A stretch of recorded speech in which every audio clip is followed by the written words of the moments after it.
Olá, muito boa tarde a todos. Bem-vindos ao Portugal Inova 2021. Meu nome é Francisco Costa, sou diretor da ICEP Portugal Global Brasil e é para nós uma honra que hoje nos acompanhem na sessão Portugal Inova 2021, Inovar na Tradição, Alimentos e Bebidas. O Portugal Inova é uma ação da delegação da ICEP Portugal Global Brasil.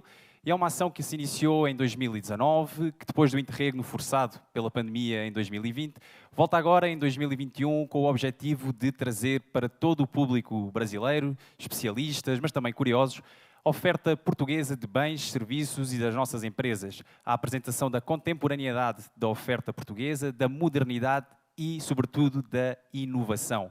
Inovação e talento que são peças-chave da atratividade que tornam Portugal um país atrativo e que são diferenciadores para tudo o que diz respeito à captação de investimento. Captação de investimento que é um dos pilares do trabalho da AICEP.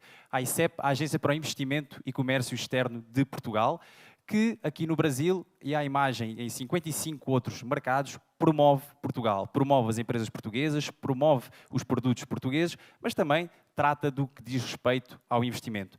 Mas para sabermos, para ficarmos a conhecer um pouquinho mais sobre o trabalho da AICEP, eu convido-vos a assistir a um vídeo promocional da nossa agência.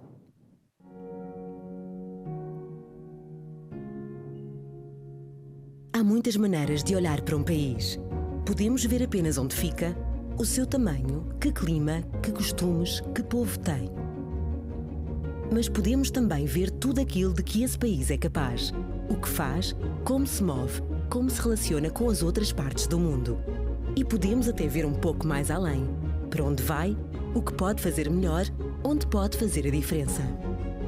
É para isso que existe a AICEP, uma entidade pública que fala a linguagem das empresas, apoia, aconselha e acompanha todo o seu processo de internacionalização.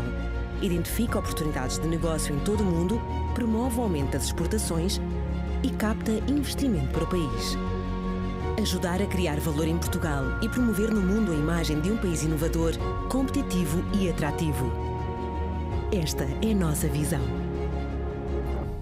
Esta é a visão da AICEP e é a visão também do programa de hoje. Inovar na Tradição, Alimentos e Bebidas foi um painel que em 2019 também já foi abordado, mas que é inevitável que nós voltemos a ele, por uma razão muito simples.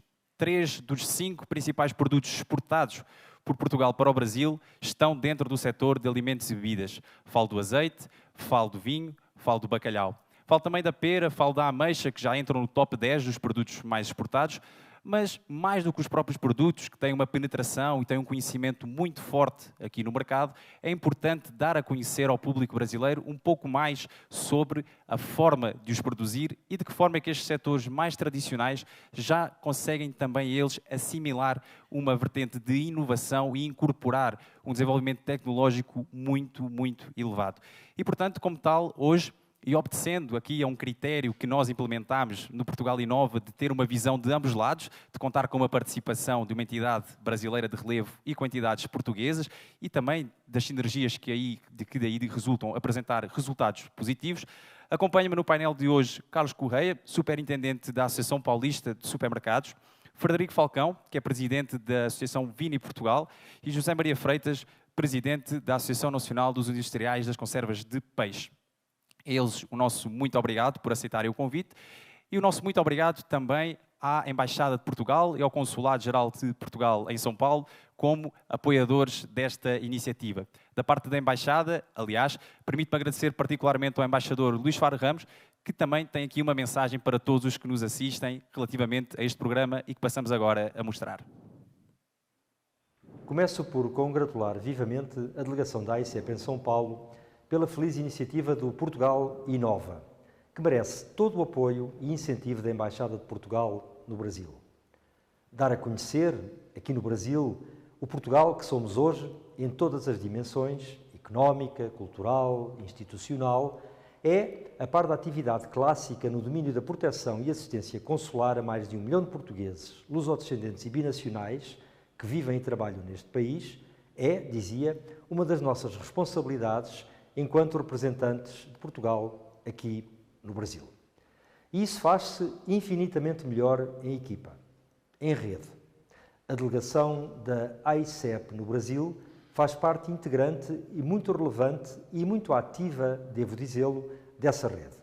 Desde que cheguei aqui ao Brasil, há pouco menos de um ano, tenho trabalhado de modo muito estreito e regular com o Dr. Francisco Saião Costa, a quem deixo aqui registado o meu público reconhecimento pela permanente disponibilidade e empenho para contribuir para a imagem de Portugal neste país de dimensão continental que é o Brasil. Sendo as relações entre Portugal e o Brasil de uma dimensão e densidade talvez únicas no mundo das nossas relações internacionais, elas têm várias características que eu diria muito particulares. Desde logo, a característica de nos inserirmos, Portugal e o Brasil, em organizações onde a língua comum conta, que são a CPLP, Comunidade de Países de Língua Portuguesa, e a Ibero-América. Mas também, outra característica, aquela que é a das comunidades de Portugal e do Brasil se contarem entre as mais numerosas no outro país. A comunidade brasileira é hoje já a maior comunidade estrangeira em Portugal e a nossa comunidade aqui no Brasil é certamente uma das maiores, se não a maior. É dentro deste quadro de relacionamento singular e tão relevante que as relações económicas ganham também um lugar de destaque. O Brasil é o parceiro económico de Portugal mais relevante na América Latina. As empresas de um e outro dos países conhecem-se cada vez mais e cada vez melhor. A presença brasileira na edição da Web Summit que encerrou em Lisboa na semana passada foi a maior de sempre. E o Brasil, curiosamente, mas não por acaso, quer acolher uma das próximas edições desse importantíssimo certame que é a Web Summit. Portugal está hoje claramente no radar do Brasil. Mais e mais investidores procuram o nosso país. As missões empresariais sucedem-se a elevado ritmo. A existência de 18 câmaras de comércio portuguesas no Brasil, coordenadas por uma federação, de modo muito eficiente, contribui significativamente para esse conhecimento cada vez maior e melhor. E o turismo, claro, não podemos deixar de falar do turismo. Turismo, que já era antes da pandemia muito substancial, está outra vez a subir, prevendo-se que não demore muito a alcançar, ou mesmo ultrapassar, os níveis pré-pandemia, isto é, de 2019. Ora, em tudo isto há uma marca evidente. Há um trabalho de formiga, diário, das instituições que têm como missão mostrar Portugal ao Brasil e aos vários Brasis que se integram neste Brasil continental. E a AICEP é, sem dúvida, uma dessas instituições. O futuro é certamente muito promissor, porque as pessoas, que no fundo é o que conta, são as pessoas que contam, cada vez mais atravessam o oceano que nos une, escolhem Portugal para investir, para viver, para entrar também no mercado europeu. Parabéns, pois, aos organizadores desta feliz iniciativa. Asseguro-vos que podem contar comigo, podem contar com a Embaixada para continuar neste caminho virtuoso de dar a conhecer ao Brasil o Portugal moderno, inovador, mas que ao mesmo tempo não perde a arte de bem receber e de acolher todos os que o procuram. Muito obrigado. Portugal moderno e inovador, sem dúvida nenhuma, a principal mensagem que nós queremos deixar com o evento que estamos agora a realizar. E, sem mais demoras, vamos agora iniciar aqui o nosso debate de forma híbrida e, portanto, presencialmente, eu começo por agradecer ao Carlos Correia a sua presença. Muito obrigado por aceitar o nosso convite e por estar aqui a prestigiar este nosso evento. Muito obrigado. A Associação Paulista de Supermercados responde pelo Estado de São Paulo. O Estado de São Paulo, como em inúmeras atividades, atende a pelo menos 1/3 de tudo que circula no Brasil. No nosso setor não é diferente. Então, São Paulo tem a sua relevância e o mais importante é que as grandes empresas de supermercados têm como sede a cidade de São Paulo e as 500 maiores empresas que trabalham com alimentos também têm seu board na cidade de São Paulo. Isso faz com que nós tenhamos um poder de irradiação dos trabalhos e das atividades que fazemos para todo o Brasil. E eu entendo isso de que somos vários Brasis, mas São Paulo, em cada pedaço do estado, com 645 cidades, tem tanto as pessoas que são do interior, as pessoas que são da parte da praia, que nós chamamos de Baixada Santista, e a parte que atua na megalópolis, que é a cidade de São Paulo, com praticamente, entre São Paulo e Grande São Paulo, 20 milhões de pessoas. Então, nós representamos, sim, o Brasil, e estamos aqui com vocês para poder falar um pouquinho mais da nossa atividade e de como enxergamos os produtos relevantes de Portugal que vêm para as nossas gôndolas. Isso para nós é, sem dúvida, muito interessante, e essa questão que refere dos vários Brasis é uma realidade que a Vini Portugal, Frederico, e boa tarde, muito obrigado novamente aqui pela disponibilidade, conhece bem. Sem dúvida nenhuma que em São Paulo e recentemente na Provine estiveram presentes e é um centro de atuação muito relevante, mas a verdade é que a Vini Portugal também tem pautado a sua atuação por conseguir chegar mais longe, chegar aos diferentes Brasis com várias ações. Frederico. Muito boa tarde, eu creio que no Brasil também já é boa tarde, e eu vou falar devagarinho para ver se me entendem bem, porque o português de Portugal e do Brasil tem alguma dificuldade de entendimento por vezes. Muito obrigado pelo convite, é um gosto estar aqui, meu caro Francisco, um forte abraço. Não sei se o Sr. Embaixador nos está a ouvir ou não, mas também um forte abraço. E para o Carlos Correia, para o José Maria Freitas. De facto, a Vini Portugal tem feito muitas ações no Brasil. O Brasil é um mercado muito importante para os vinhos portugueses e nós também estamos com a APAS, na Feira da APAS, que se realiza normalmente em São Paulo, que não tem havido agora nos últimos 2 anos, mas seguramente para o ano ocorrerá a Feira da APAS, onde nós iremos estar presentes. Assim como estivemos agora na Provine de São Paulo, que foi agora há coisa de um mês. E, portanto, temos muito investimento no Brasil, é um país importante para nós e, portanto, com todo gosto aqui estamos a partilhar um bocadinho aquilo que é a nossa experiência com o mercado do Brasil e o nosso conhecimento do mercado do Brasil. Muito obrigado, Frederico. Sem dúvida nenhuma que esse é um dos setores, é um dos produtos cuja penetração no mercado brasileiro é mais forte, mas há muitas oportunidades também para outros setores, em particular o setor das conservas, e portanto eu também aqui quero agradecer desde já a presença da ANIC neste nosso evento, e passava também sem mais demoras a palavra da Maria Freitas para uma pequena apresentação da associação. Viva, boa tarde. A Associação Nacional de Conservas de Peixe é uma associação que hoje representa cerca de 21 unidades industriais, que são todas as que fazem parte da indústria portuguesa deste setor. Representamos cerca de 3.500 postos de trabalho diretos, representamos cerca de 350 milhões de produção, do qual 70% é exportação. Infelizmente, uma pequenina percentagem só dessa exportação se destinou ao Brasil por questões e razões várias que seguramente a seguir, feita a apresentação da associação, poderemos abordar. Sem dúvida nenhuma que vamos abordar até numa perspectiva de oportunidades, desafios, algumas barreiras também que existem.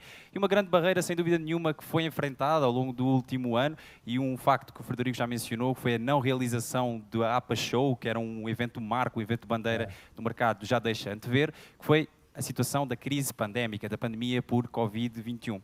Neste momento eu gostaria também de saber da vossa parte de que forma é que a mesma afetou os vossos trabalhos. Começando aqui pela APAS, há uma questão muito interessante, foi o lançamento de uma campanha que decorreu ao longo do último ano, do movimento O Alimento é Essencial. Foi uma campanha onde vocês quiseram mostrar, sobretudo, que era importante garantir o alimento às pessoas e, ao mesmo tempo, não parar a produção, apesar de garantidas todas as regras de segurança de distanciamento.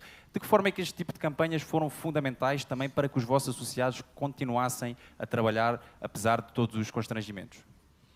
Primeiro, nosso respeito a tudo que aconteceu com as pessoas, com a família, conosco, né, em todo esse período, que parece que faz 10 anos que nós estamos nessa vida. E esses 2 anos mostraram toda a nossa resiliência em tratar isso. Aqui no Brasil, o setor de supermercados, ele, no momento inicial, ele foi muito pressionado por conta das incertezas que as pessoas tinham em ficar em casa e não ter o abastecimento dos seus lares.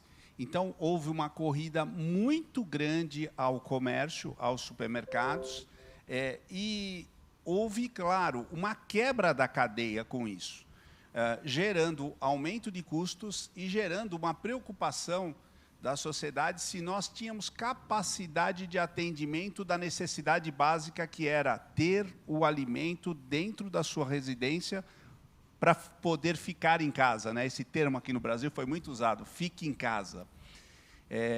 E nós demos uma resposta conclusiva, porque depois de 15, 20, 30 dias, a imprensa percebeu que não faltariam produtos na mesa do brasileiro. Porque, primeiro, não existia naquele instante falta de matérias-primas, as fábricas estavam com a sua capacidade produtiva instalada funcionando e a logística funcionava para o setor de supermercados. Nós, aqui no Brasil, fomos o comércio que ficou aberto, justamente por uma legislação que nos coloca como atividade essencial, como os hospitais, os serviços de segurança e limpeza das cidades e as farmácias.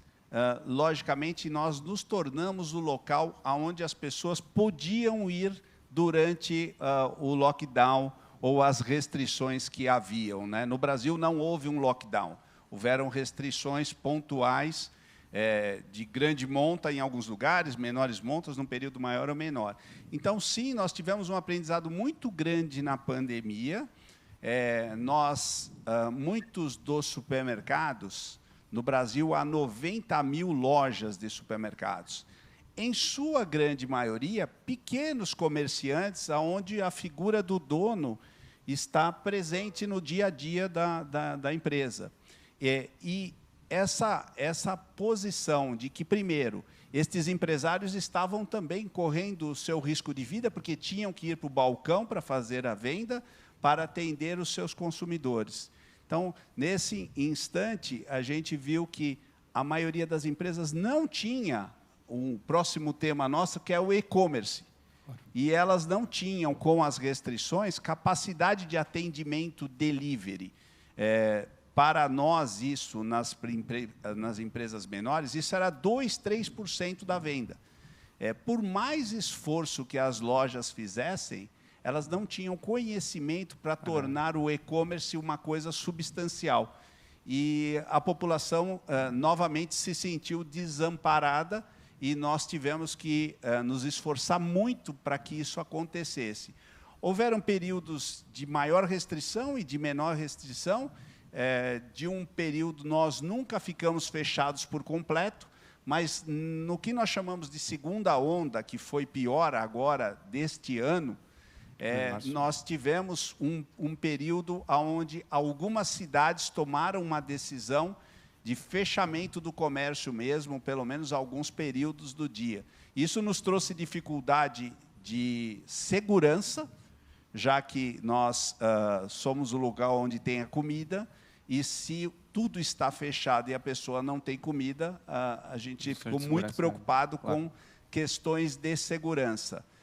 E questões de abastecimento mesmo, que somente de maneira pontual tivemos problemas maiores, mas tudo funcionou, demonstrando que no Brasil, apesar do tamanho do país, nós temos um sistema de logística muito bom, de produção muito bom e de distribuição a partir dos supermercados. Então, sofremos na pandemia, mas demos uma resposta demonstrando que a essencialidade do setor tinha um porquê, né? No passado se perguntava, mas por que supermercado é essencial? Se vende de alimentos a produtos não alimentar. Por que este segmento, em detrimento dos outros, tem esta valorização? E a gente conseguiu demonstrar isso, que o setor tinha uma importância vital neste período de pandemia. É muito interessante este ângulo de abordagem, sobretudo porque nos remete para o escopo principal, para o core desta nossa iniciativa, que é a inovação. E no caso da Vini Portugal, Frederico, que no Brasil tem um plano de atividades sempre muito com base ou assente em ações presenciais, a pandemia certamente que obrigou aqui a soluções inovadoras, obrigou a conseguir ter um novo ângulo de abordagem. Eu pergunto de que forma é que efetivamente a pandemia alterou os vossos procedimentos, por um lado, como é que vos obrigou a ser inovadores e, por outro, que resultados é que daí advieram e que estratégias foram implementadas que certamente irão perdurar também ao longo dos próximos anos. Muito bem. Bem, de facto, a pandemia em 2020 e 2021 obrigou-nos a repensar todo aquilo que era o nosso plano de promoção para o Brasil e para o mundo.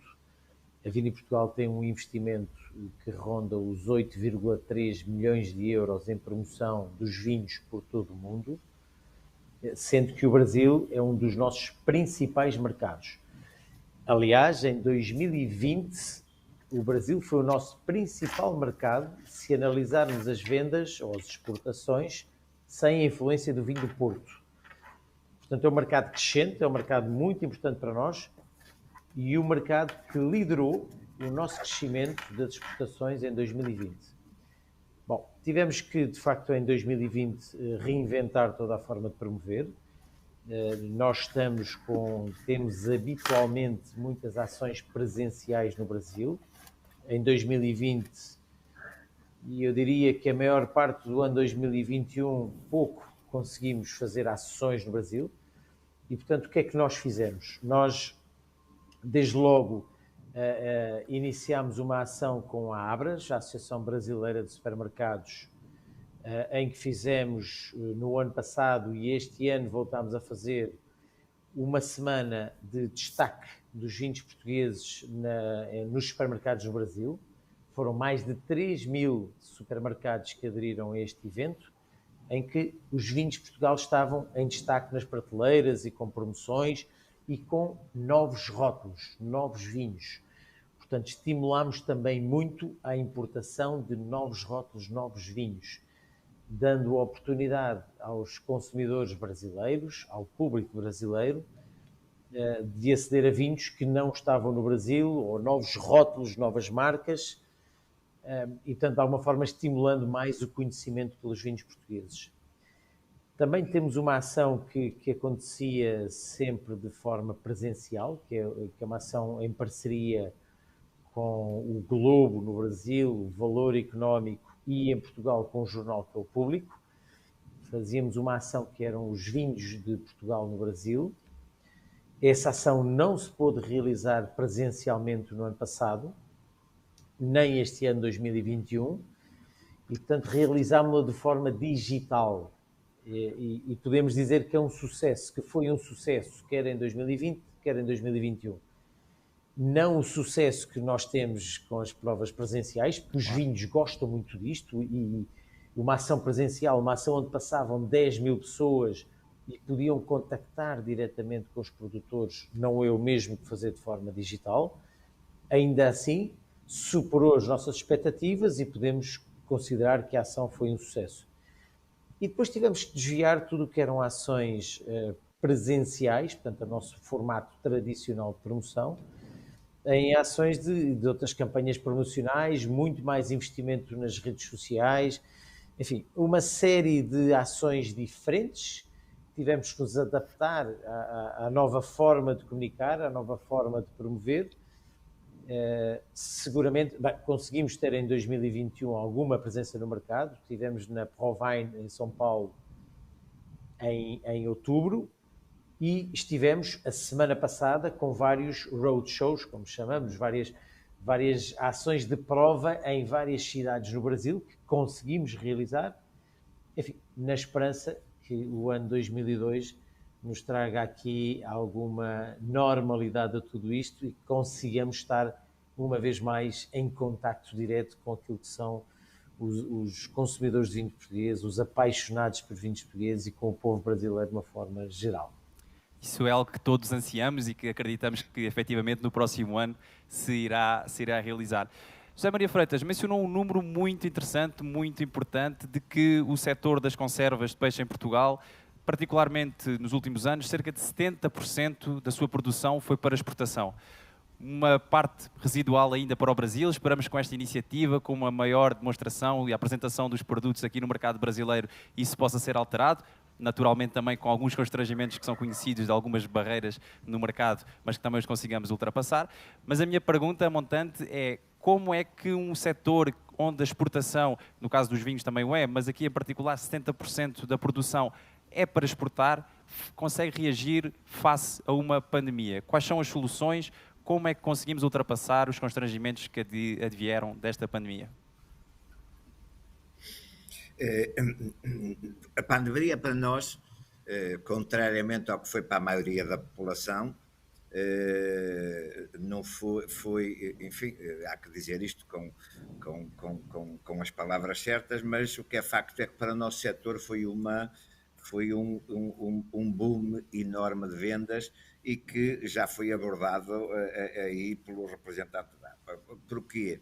Porque exatamente na primeira reação o consumidor ficou, digamos, com um fenómeno que desconhecia. A tendência é ir ao supermercado e fazer compras compulsivas de bens que sejam duradouros e que possa armazenar na sua casa durante um tempo que ele, à partida, não sabia qual era, nem o consumidor, dado que estávamos a viver uma realidade desconhecida para todos. E, digamos, esta indústria teve no ano de 2020, em Portugal, um crescimento absoluto de 2 dígitos. A sardinha cresceu a produção de 18%, o atum 14%, à volta de entre 12% a 14%, e em geral todos os produtos que esta indústria produz tiveram um crescimento superior a 2 dígitos. Portanto, e estranhamente, o que foi para grande parte da indústria e para parte grande da população um ano difícil pela pandemia, para o nosso setor foi um ano difícil no sentido de responder a uma procura que numa primeira fase, no mês de março de 2020, chegou a ultrapassar os 100% e que houve que criar mecanismos para os quais a indústria respondeu de uma forma extraordinária, metendo mais gente, aumentando os seus horários de trabalho. O que é facto é que não houve qualquer ruptura, não houve qualquer problema, não houve ruptura na cadeia de distribuição e fizemos um trabalho extraordinário e, portanto, não tivemos a necessidade nem o tempo, digamos, de grandes outras preocupações que não fosse manter a cadeia de distribuição ativa. É evidente que, por circunstâncias de mercado, igual que o meu colega dos vinhos falou, há um setor que cresceu, que está a crescer, que já estava a crescer, mas que teve aqui um impulso grande, que foi a venda online, mais pelas restrições de circulação e pela facilidade que o consumidor possa estar em casa a receber as suas compras. Portanto, nesse setor, e o que obrigou a indústria também... Temos aqui agora um pouquinho a conexão. Pela esta nova procura. Agora sim, retomando. Houve uma questão em particular que referiu sobre o e-commerce e algumas das campanhas também que foram desenvolvidas. A Anico, aliás, lançou uma campanha muito interessante, o Vamos Conservar o que é Nosso. Eu já lhe vou perguntar um pouquinho sobre ela, mas foco-me agora na parte de exportação, também para dar a conhecer a todos aqueles que nos assistem uma ferramenta que a ICEP Portugal Global desenvolveu de apoio à internacionalização das empresas portuguesas. Essa ferramenta Portugal Exporta está à disposição gratuitamente de todas as empresas que pretendam aceder à mesma e dá um apoio na identificação de mercados, de oportunidades de negócio e de parceiros para todos aqueles que assim desejem. Para conhecer um pouquinho mais desta ferramenta, passamos agora a apresentar um pequeno vídeo. Para um país com uma pequena economia aberta, a exportação é uma necessidade imperiosa. Para exportar, existem as empresas. Para as informar, apoiar e aconselhar sobre a melhor forma de abordar os mercados externos, existe a ICEP. Para cumprir esse objetivo, a ICEP definiu uma nova estratégia. Uma estratégia de transformação digital adaptada ao tempo em que vivemos e às tecnologias de que dispomos. É no quadro dessa transformação que apresentamos uma nova plataforma digital que permite aproximar a AICEP das empresas. O novo Portugal Exporta. Aqui vou encontrar as cores da terra e do mar do nosso país num design leve, fluido e fácil de navegar em todos os dispositivos. Do ponto de vista dos conteúdos, tudo foi feito para mostrar a oferta da AICEP de modo prático e intuitivo. E porque cada empresa é única, vai encontrar uma área reservada, My AICEP, com ferramentas inteligentes e conteúdos à medida que permitem o acompanhamento de todo o processo de internacionalização. É aqui que cada empresa encontra novas oportunidades de negócio, notícias do seu setor de atividade e uma agenda de eventos selecionados especialmente para si. Encontra ainda sugestões de mercados e planos de ação personalizados para entrar com sucesso nos novos mercados, bem como alertas para que não perca nenhum programa de incentivos. Brevemente, iremos ainda um pouco mais longe, com uma nova plataforma de Business Matchmaking. Mais do que um novo sítio no espaço digital, o que estamos a desenvolver é um ponto de encontro entre as empresas portuguesas e os parceiros internacionais mais compatíveis com a sua oferta.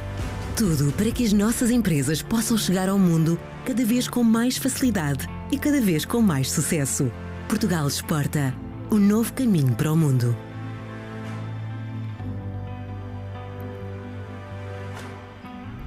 Cabe destacar, aliás, que esta solução foi desenvolvida durante a pandemia, ou seja, inovação, uma solução ao dispor das empresas portuguesas e que, dentro dos constrangimentos que decorreram da pandemia, colocou online, colocou de forma inovadora e acessível a todos, uma ferramenta de apoio para que os processos de internacionalização continuassem.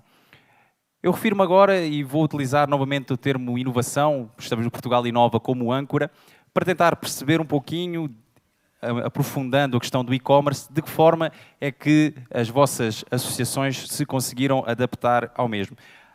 No caso da APAS, dentro do e-commerce e considerando o pequeno comércio, o grande comércio, a diversificação, a diversidade de players que existem, como é que as mesmas se conseguiram adaptar, por um lado, e quais as boas práticas que foram implementadas e resultados positivos que poderão ser aqui apresentados?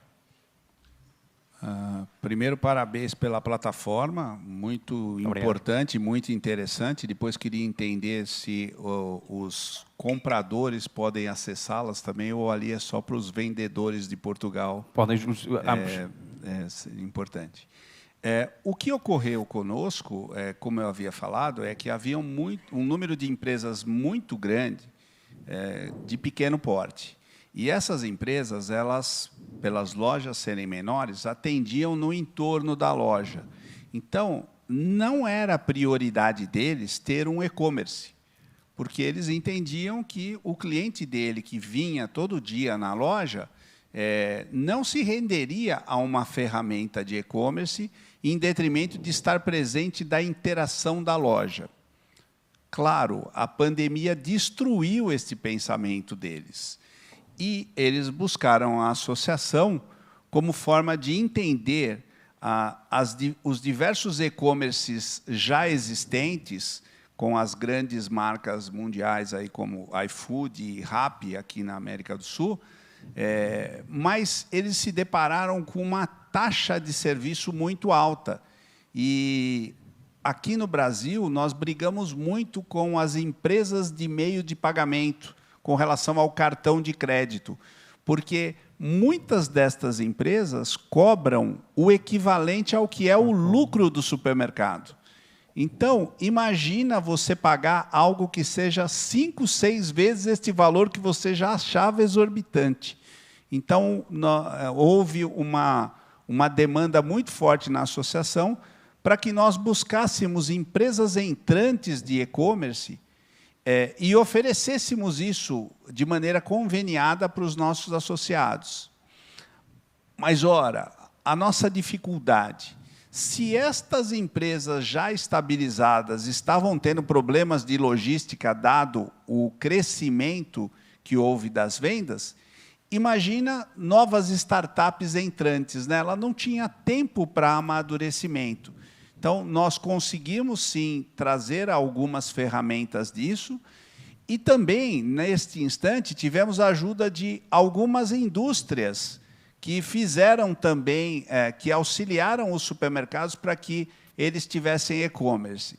Logicamente que estas indústrias, na comunicação do e-commerce, pediam uma posição privilegiada dos seus produtos. Mas, naquele instante, não havia muito o que se fazer. Então, a busca na associação foi para que a associação desenvolvesse convênios e acompanhasse o amadurecimento desses novos e-commerces, um aumento de estrutura de delivery próprio também, porque você passa até pelo treinamento das pessoas. A plataforma é meramente a van, né? o meio para fazer as coisas. No Brasil, até pouco tempo se falava na figura da dona de casa, a pessoa que faz a decisão de compra e a ida aos supermercados. Logicamente, os mais jovens, se vocês colocá-los na frente de um supermercado e perguntar onde está determinada conserva, ele não tem a mínima ideia. E foram estas pessoas que nós tivemos que contratar para fazer o serviço de captação dos produtos nas gôndolas. Então, os desafios foram gigantescos e ainda a preocupação de não ter tanta gente dentro da loja, porque havia restrição por parte dos protocolos de saúde. Então, estas foram as dificuldades e a associação se colocou, primeiro, demonstrando conteúdos, experiências e trazendo ferramentas para que o segmento pudesse entender melhor e dando treinamento virtual através da nossa matriz, para que pudesse haver um treinamento muito forte, uma capacitação forte e rápida da força de funcionários dos supermercados. Claro. Isso é sem dúvida nenhuma, uma daquelas alterações que a pandemia trouxe, que efetivamente vão perdurar. E também no setor dos vinhos, Frederico, mais do que perceber aqui a dimensão do e-commerce, apesar de no mercado brasileiro cada vez mais players, e recentemente tivemos algumas transações de monta com a Evino, com a Wine, envolvidas que cabem destacar. Eu queria também que conseguíssemos aqui entender de que forma é que a própria estrutura de venda foi alterada, porque houve alguns padrões que, sem dúvida nenhuma, mudaram ou não. Houve aqui algumas figuras de intermediário que desapareceram ou não, as compras diretas por parte dos supermercados. De que forma é que também a venda online e todo o processo inovador que foi obrigatoriamente implementado acabou por trazer aqui novidades no vosso trabalho e no desenvolvimento da vossa atividade no mercado? Bem, a questão da venda online, do crescimento online, também está muito relacionado com cultura e com legislação.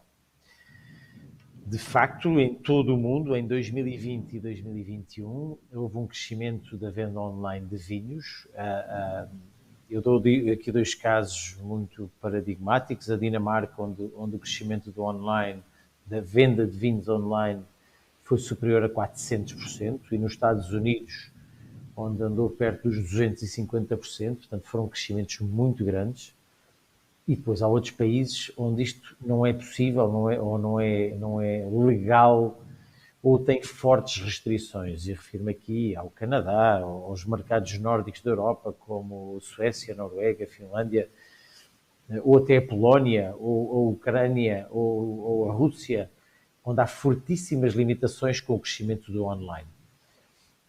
Enfim, dentro daquilo que são as especificidades e as características de cada país, nós, naturalmente, sempre que possível, em 2020 e em 2021, dado que muitos daqueles espaços naturais de venda de vinhos, e aqui refiro-me mais à parte da restauração, não tanto dos supermercados, como é óbvio, mas da restauração, que estavam fechados, e, portanto, tivemos que encontrar alternativas. E claramente apostámos nisso nos Estados Unidos, onde fizemos para não falar em marcas nem em cadeias específicas, fizemos algumas promoções e algum investimento em sites, em plataformas de venda de vinhos, que têm uma importância grande, ou que tiveram e continuam a ter uma importância grande na venda de vinhos nos Estados Unidos. Também há algum investimento no Brasil, também há algum investimento na Alemanha, na China, com a plataforma do WeChat, que é uma plataforma onde hoje em dia se transacionam muitos produtos, incluindo vinhos. E, portanto, sempre que nós vimos uma oportunidade em canais de venda online, nas plataformas digitais do e-commerce de vinhos, nós, de alguma forma, direcionamos o nosso investimento para esses canais. Agora, como digo, é tudo uma questão cultural, nem todos os países eram possíveis, nem em todos os países, ainda que isso seja possível e se resultasse.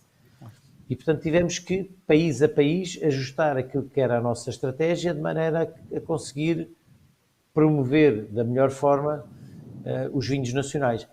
E aquilo que podemos dizer é que esta estratégia resultou, porque em 2020, que foi um ano de retração do comércio mundial de vinhos, só houve 2 países no mundo a crescer em volume e em valor, e Portugal foi um deles. E, portanto, em 2021 estamos com um crescimento inédito, estamos com taxas de crescimento como nunca tivemos, e, portanto, de alguma forma, não só as ações que a Vini Portugal vai e os vinhos de Portugal, nós vamos fora com a marca Vinhos Portugal, Wines of Portugal, mas não só aquelas ações que nós fizemos e a canalização dos nossos investimentos, mas também a segurança e a garantia de um bom produto e de uma boa relação qualidade-preço que os consumidores pelo mundo fora vão ter nos vinhos portugueses, fizeram com que a aposta recaísse mais nos vinhos portugueses do que de outros países, e, portanto, estamos a crescer mais que os outros. Portanto, apostas seguras e bem feitas. Apostas muito seguras, muito bem feitas, mas sem dúvida que o conceito ou a ideia aqui de redefinir a estratégia acabou por nortear tudo aquilo que foi o trabalho e a ação da Vini Portugal aqui no mercado brasileiro e um pouco por todos os outros mercados. Aliás, redefinição da estratégia que, aliada à inovação, esteve também no centro do que foi a atividade da Anico ao longo do último ano. Eu permito-me voltar a destacar a campanha de Vamos Conservar o que é Nosso. Recentemente também a campanha para dar um novo design às latas, design com lata, que também acabou por conseguir valorizar ainda mais o produto e as conservas portuguesas. A importância ou o relevo dado à questão da sustentabilidade, que também esteve sempre no topo das vossas prioridades, e dentro disto tudo, como já referiu antes, uma substituição, de certa forma, das exportações, sempre e quando possível, pelo aumento do consumo no mercado interno. A minha pergunta aqui, José Maria Freitas, é exatamente se, dentro destes fatores elencados, qual é aquele que considera, onde houve uma maior componente de inovação, qual foi aquele que considera que foi mais importante para conseguir que o trabalho da Anico fosse realizado com sucesso ao longo dos últimos tempos? As 3 campanhas que referiu foram importantíssimas e elas têm uma explicação. É que, apesar de nós exportarmos 70% da nossa produção e termos um prestígio esta indústria a nível internacional, o que é facto é que internamente 70% do consumo de conservas em Portugal estranhamente é importado. Portanto, estas campanhas tiveram de facto um fator importante a vários níveis. A primeira, o conservar o que é nosso, é isso mesmo. É falar ao coração dos consumidores portugueses, dizer que há uma indústria com tradição, que foi a maior indústria durante décadas nacional, que tem uma importância histórica extraordinária e que não há sentido nenhum para uma componente tão grande de importação quando há uma indústria nacional capaz de responder às necessidades. Daí fizemos uma campanha que se chama exatamente Conservar o que é Nosso, que tinha como efeito dizer aos portugueses: nós somos os melhores, nós temos uma matéria-prima que é melhor, portanto não há qualquer justificação que vocês comprem ou consumam de fora, a não ser por uma única, que é o preço. Portanto, há que valorizar que, podendo ser ligeiramente mais caros, há um incentivo a comprar português. E depois localizamos noutra campanha a juventude, ou seja, os jovens têm que ser incentivados para a importância do consumo do peixe e das conservas, porque, sendo um produto saudável, há que sensibilizá-los para esse produto. Portanto, fizemos essa campanha que se chama Design com Lata, que foi feita uma proposta a várias universidades do país de design, para ver qual era o que conseguiria fazer uma proposta de um desenho de uma embalagem de lata ligada à viagem do Fernando Magalhães, e tivemos uma aderência extraordinária, tivemos 156 trabalhos, premiámos 3 universitários que foram os 3 primeiros prémios e foram premiados com a viagem à volta do mundo na Caravela Sagres, que foi uma coisa extraordinária, foi uma coisa muito bonita que nós conseguimos. Por último, estamos a comunicar aos consumidores nacionais e internacionais a importância da sustentabilidade dos recursos. Os recursos são, digamos, não são infinitos, não é? Infinitos, e, portanto, é preciso que o consumidor saiba que estamos a vender-lhe um produto que é limitado e, portanto, temos que preservar a sua captura e a sua sustentabilidade. Pescas legais, controle de pescas, uma série de medidas que, junto da Comunidade Europeia, estamos preocupados e a levar as nossas preocupações. E a última é a neutralidade carbónica, ou seja, nós, na indústria portuguesa, estamos a fazer um trabalho extraordinário de tornar as nossas indústrias uma diminuição de 20% da pegada carbónica nos próximos 5 anos. Estamos a fazê-lo com alterações que todos assumimos dentro das nossas unidades. O que não conseguimos fazer dentro, estamos a fazê-lo fora, plantando árvores.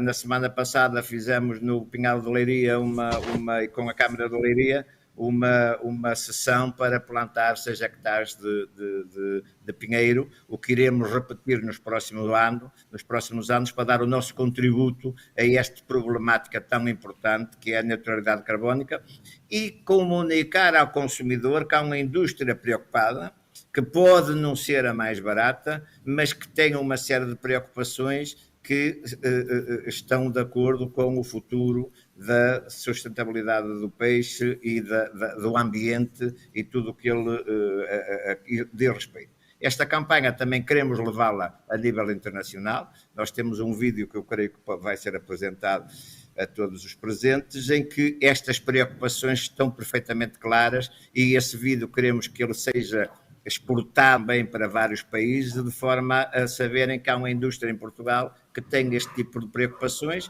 que tem um produto e que o consumidor tem que o saber distinguir, por vezes pagando um bocado mais, que é esse o preço que há que pagar para ter um produto com estas características. Sem dúvida nenhuma, o vídeo que nós vamos passá-lo antes do encerramento desta sessão, e o próprio vídeo acaba, de certa forma, por conseguir condensar a mensagem que passa e a mensagem também que este painel pretende mostrar para todos os que nos assistem, de que indústrias tradicionais têm valores de inovação, que se preocupam hoje em dia com critérios como a sustentabilidade e que fazem parte naturalmente da sua agenda. Nós estamos a caminhar para o final da nossa sessão, mas eu vou passar-vos agora a palavra para algumas considerações finais, mas também lançando aqui algumas provocações, começando desde já pela APAS, onde num primeiro momento eu gostaria de perguntar, porque tanto a Vini Portugal, estou certo que há a NIC, mas também outras pessoas que nos acompanham e que nos assistem querem saber, APAS Show 2022, vamos ter? Não vamos ter? O que é que podemos esperar?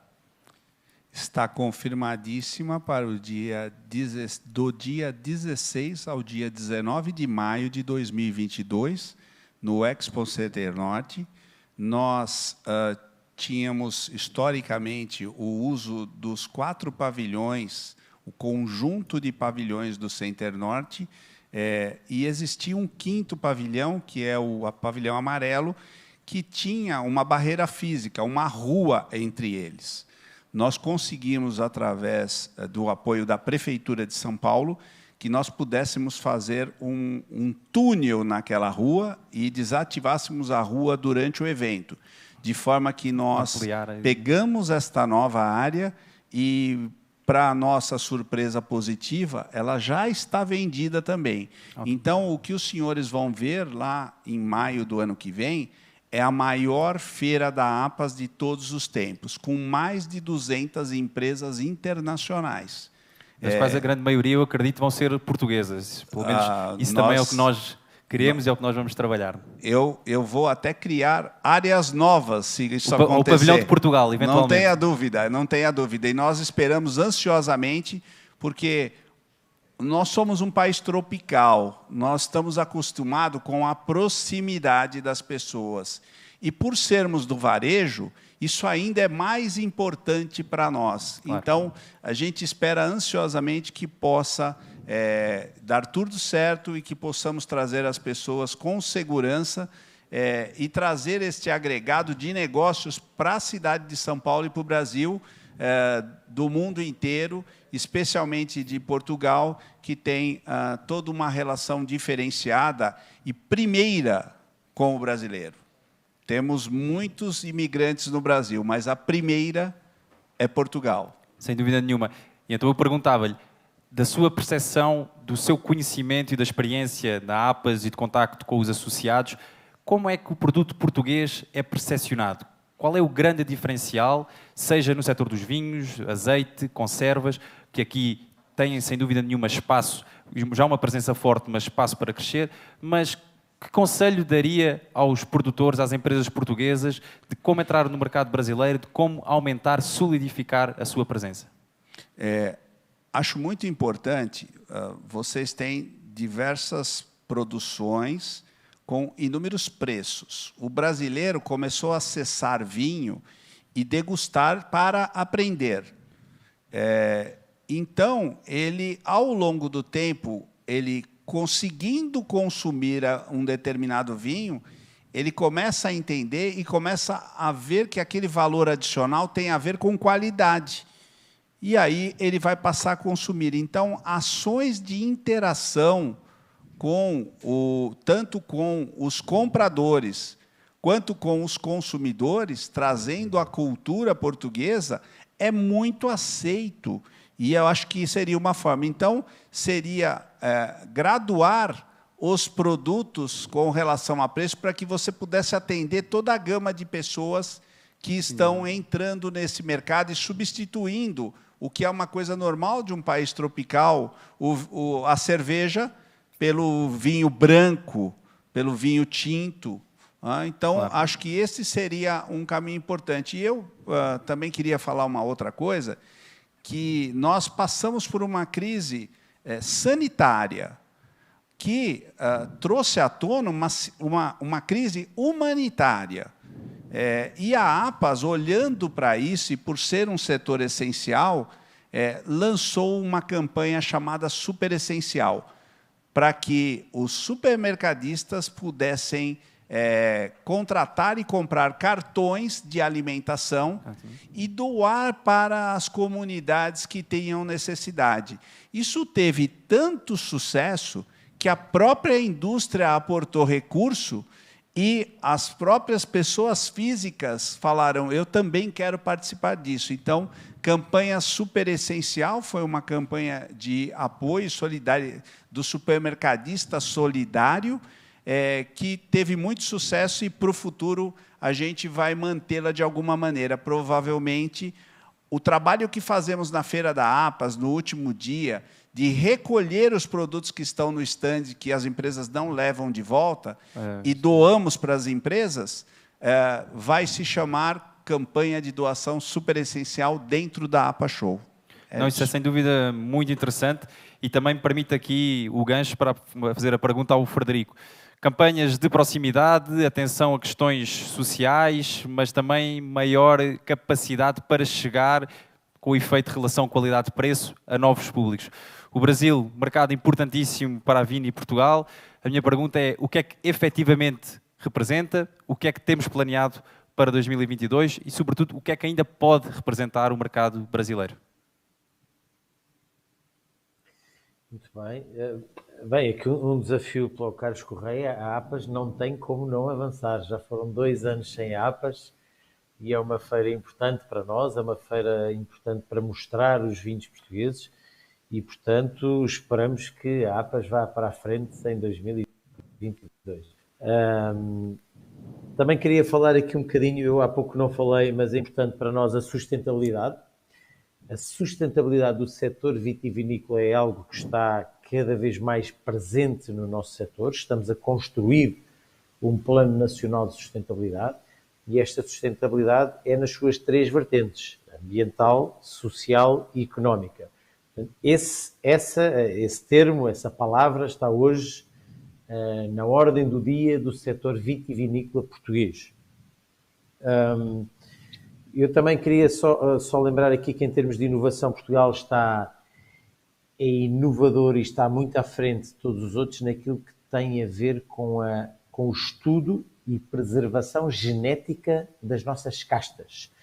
Portanto, Portugal tem, como creio que sabem, um dos maiores polos genéticos de diversidade da vinha de todo o mundo.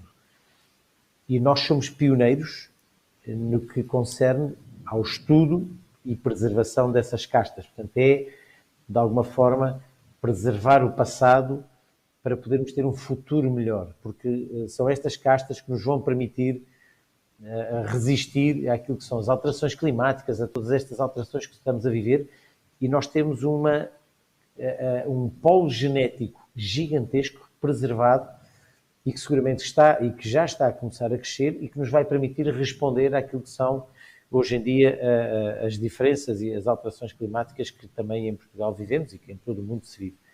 Mas essa é a nossa preparação para o futuro. No Brasil, o vinho em 2020 tornou-se a bebida da pandemia. Portanto, os brasileiros quase duplicaram o consumo per capita de vinho em 2020. Portanto, começaram a beber muito mais vinho do que bebiam antes.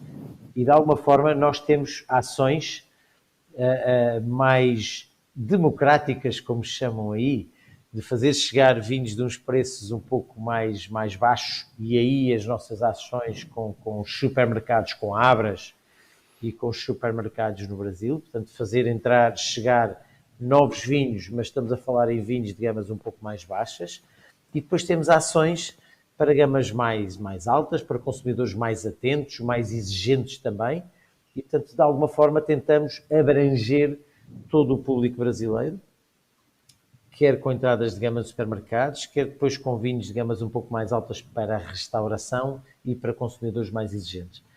Portanto, é uma forma que temos no mercado, que é hoje o nosso quarto maior mercado, o nosso maior mercado, se não considerar vinho do Porto, e aquele que é o líder de crescimento das nossas exportações, foi em 2020 e está a ser em 2021.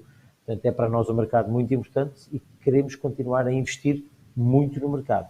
É um dos mercados onde Portugal mais investe em termos de publicidade e em termos de ações, em termos mundiais, no setor dos vinhos. Eu diria que, baseado em algumas reações do público que nos acompanha relativamente ao aumento do número de consumo per capita, certamente tivemos aqui muita gente que contribuiu para isso, e acredito que também o investimento da Vini Portugal ao longo dos próximos tempos continuará aqui a conseguir encontrar consumidores. A mesma coisa, eu espero e confio que também se possa verificar no setor das conservas. Mas aqui, em jeito de conclusão, José Maria Freitas, eu gostava de lhe perguntar, e considerando também a referência que fez ao facto daquele 70% do produto exportado ainda ser uma parte marginal para o mercado brasileiro, a minha pergunta dos associados da ANIP, da percepção que têm também do mercado, algumas das razões que se possam ser aqui apontadas para que isso suceda, algumas oportunidades, algumas entraves, uma avaliação global do mercado brasileiro para os associados da ANIP. Antes de mais, eu queria dizer que nós temos que fazer no Brasil aquilo que fizemos em Portugal, ou seja, há dois produtos de conservas que são os que têm maior impacto e maior importância em termos de volume, que é a sardinha e é o atum. Portanto, encontramos países produtores que trazem ao mercado produtos de baixa qualidade e com preços muito mais acessíveis. Esta é uma realidade que também acontece no Brasil, com a proximidade do Equador e do Peru em cada uma destas espécies. Portanto, nós não podemos nem vamos concorrer com estas neste segmento de mercado. O que nós temos que fazer no Brasil, é o que fizemos aqui, é inovar com novos produtos, aproveitar a enorme tradição de qualidade que a indústria portuguesa tem e a tradição que tem, é acompanhar, e isto é muito importante, as novas tendências do estilo de vida saudável que o consumidor procura, ir à procura das suas necessidades e dar-lhe um segmento de produto que ele não tem, mas que está disponível para o conseguir. E dentro disto, eu não tenho uma mais mínima dúvida que o Brasil tem um enorme potencial que não está nem de longe nem de perto a ser aproveitado. É preciso encontrar os canais e depois, para não fazer disto aqui um problema grande, mas em alguns casos é que a situação não seja tão burocraticamente difícil na certificação de alguns dos rótulos e dos produtos para conseguir estas entradas, porque em alguns momentos são desesperantes o tempo que demoram a legalizar e a aprovar estas questões. Não ser tão burocraticamente difícil é sem dúvida uma colocação muito diplomática da sua parte para uma situação que eu acredito que muitos que nos assistem aqui enfrentam. Carlos, Frederico, José, muito obrigado. Para nós da ICE Portugal Global aqui no Brasil foi um prazer também recebê-los a todos aqui pessoalmente. O Portugal Inova é composto por 5 sessões, por 5 programas de diferentes temas. Todos eles vão estar disponíveis e acessíveis também na nossa plataforma www.portugalinova.pt. Não deixem de aceder, não deixem de assistir. Uma vez mais, muito obrigado a todos. Obrigado. Muito obrigado. Eu que agradeço. Obrigado. Nada, eu que agradeço. O clima está a mudar rapidamente. O Acordo de Paris, em 2015, uniu o mundo contra as alterações climáticas. A indústria conserveira está de olhos postos no futuro ambiental. O crescimento da economia e a qualidade de vida são metas a alcançar. Como pode a indústria alcançar a neutralidade carbónica e reduzir 20% das emissões de carbono nos próximos 5 anos? Adotando a economia circular, mais moderna, mais competitiva, com maior inovação e maior robotização. Implementando a eficiência energética, mais ecológica, mais renovável. Substituindo máquinas antigas, aumentar o uso de combustíveis renováveis, redesenhar os produtos e maximizar o seu ciclo de vida. Potenciar a reutilização da água, apoiando a pesca sustentável. Reciclamos cada vez mais resíduos e subprodutos. Doamos conservas. Com os nossos produtos, promovemos a alimentação saudável, segura e sem conservantes. E as emissões que não conseguirmos reduzir serão compensadas através da reflorestação. Incentivamos ao consumo nacional.